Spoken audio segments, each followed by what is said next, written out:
নমস্কার, জয় শ্রীমা। আপনাদেরকে আমি আজকে বলবো সেটা বাড়িতে কিন্তু অর্থের অভাব হচ্ছে। অর্থের অভাব মানে অন্নের অভাব, এবং তার ফলে বাড়িতে অশান্তি, ঝামেলা ইত্যাদি অনেক কিছুই কিন্তু আপনাদের বাড়িতে হচ্ছে। কিন্তু কারণ জানেন কেন? আমি তিনটে লক্ষণ বলবো।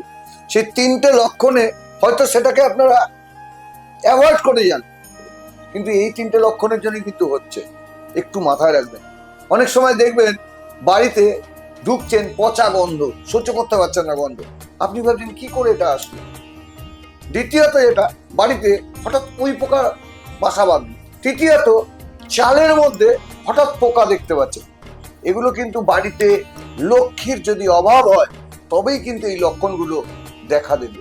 আমি বারবার বলবো, আপনারা এই জায়গাটা লক্ষ্য রাখুন, এবং অবশ্যই আপনারা যদি এই জায়গাটা লক্ষ্য রাখতে পারেন, বাড়ির লক্ষ্মীর অভাব দূরীভূত হবেই।